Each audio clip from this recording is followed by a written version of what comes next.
Assalamualaikum warahmatullahi wabarakatuh.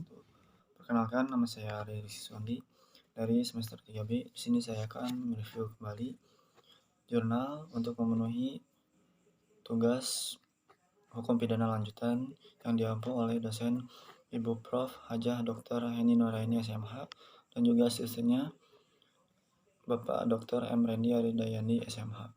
Itu jurnal yang berjudul Pertanggungjawaban Pidana Pelaku Tindak Pidana Penipuan Online dalam Hukum Pidana Positif di Indonesia.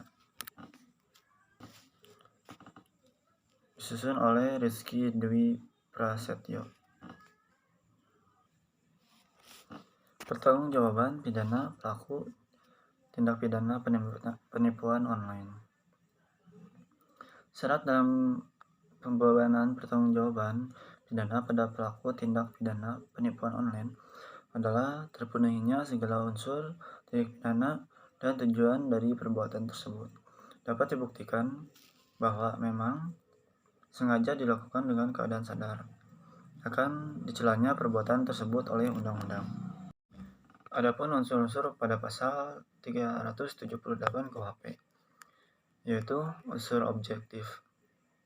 Yang pertama, perbuatan menggerakkan. Yang kedua, yang digerakkan adalah orang.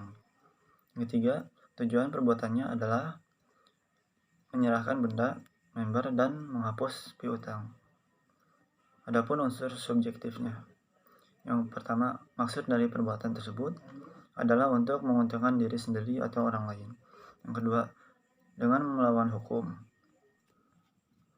Konsekuensi yuridis penggunaan pasal 28 ayat 1 Undang-Undang ITE terhadap pasal 378 KUHP pada tindak pidana penipuan online. KUHP sebagai dasar hukum pemidanaan utama di Indonesia telah mengatur tentang aturan yang melarang tindak pidana penipuan yang tertera pada pasal 378 KUHP. Unsur penipuan dalam pasal 378 KUHP masih bersifat penipuan secara konvensional, yaitu penipuan yang umumnya terjadi dan diperuntukkan pada semua hal yang ada di dalam dunia nyata.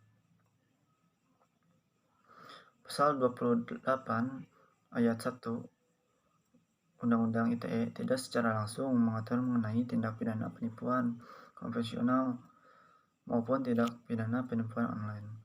Tetapi unsur-unsur di dalam pasal 28 ayat 1 Undang-Undang ITE identik dan memiliki beberapa kesamaan pada tindak pidana penipuan konvensional yang diatur dalam pasal 378 KUHP dan memiliki karakteristik khusus yang yaitu telah diakui bukti media elektronik dan adanya perluasan yurisdiksi dalam Undang-Undang ITE.